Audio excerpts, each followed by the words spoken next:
Tip three, oh gosh, notes, etc. Look, you have a lot of stuff that has been given to you in your class. Class notes, book notes, maybe your teacher uses study guides, I do. You might have made flashcards, maybe you've made them on Quizlet, maybe you have the old-fashioned flashcards that are there in a big stack on your desk. There are PowerPoints that have been used, handouts, activities, all kinds of things. Look through those. Go through them. Understand what they're about. Review them. Between this, it should cover pretty much all the material that in the course that you need to know. If you have your note cards on Quizlet and you're using that, it really helps because you can play little games with them, make it a whole lot of fun, and jump between centuries, randomize the whole thing, and really test your own knowledge. It also helps to review your notes with another person. Go back and forth, talk about this, ask questions of each other. And the conversation really sort of gets you to remember things and gets you to ask yourself whether you really know what you know. Whereas if you're just reading through your notes, you might say, oh, I know this. And if you're talking about it, you might find that you don't. So that's something to think about. Also remember that class notes probably focus a little bit more on the most important things rather than just covering everything. A textbook, of course, is going to try and cover everything. So class notes should be able to focus you a little bit. And I would say that while you go through this stuff, if you find stuff you don't understand, if you find stuff that you're not getting it, highlight it, make a question next to it, ask your teacher, or look it up online.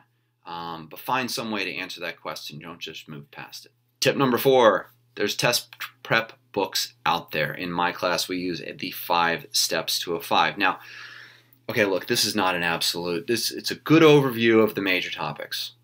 It does it really fast. These are not written to be interesting. They're going to throw a lot of information at you, but they are a good way to give you the basics on this stuff, okay?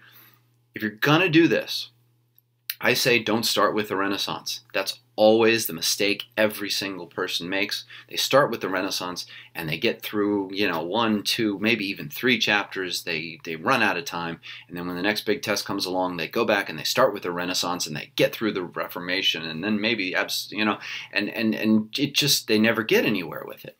Go through and look for the things you don't know. And then when you find the periods that you don't understand or the periods that you feel weaker on, study those first.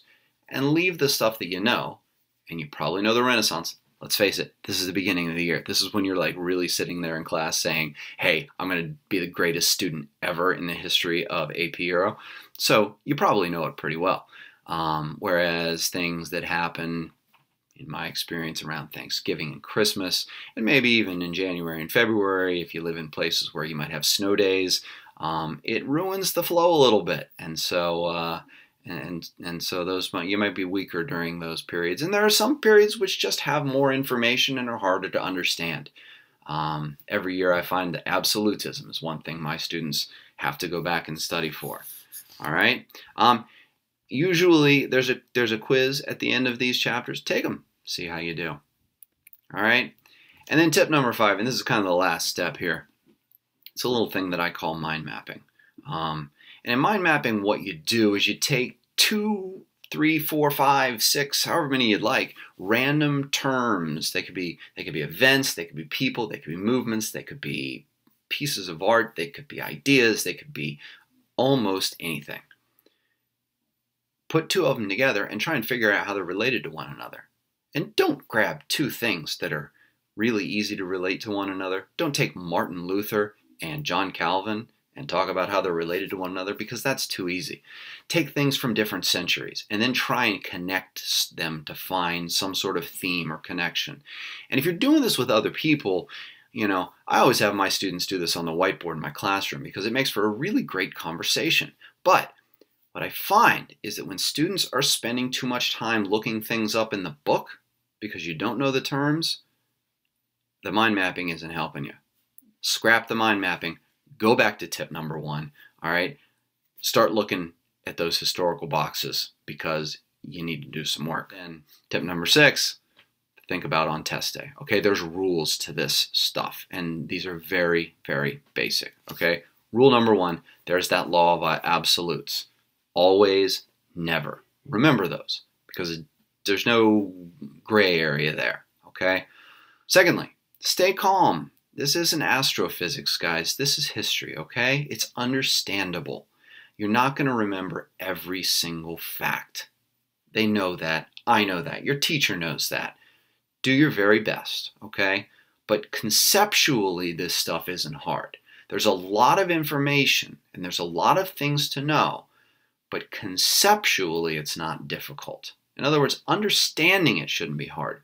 Remembering it might be the most difficult part. All right? Never, ever, ever go back and change your answers. Never, ever, ever, except in certain circumstances. And really, the only circumstances you should go back and change your answer is if you're looking back over a test because you have some extra time and you see that a question says accept or not in it and you missed it the first time. Then please change your answer. Other than that, don't. More times than not, your first instinct is going to be the right one. Don't go back and tell yourself, I think it might be this other one, and then change the answer accordingly. You're going to shoot yourself in the foot. So I hope that helps, and I hope that this helps get you ready for your next test. Again, my name's Paul Sargent. This is AP Euro. Thanks for watching, and good luck on your test.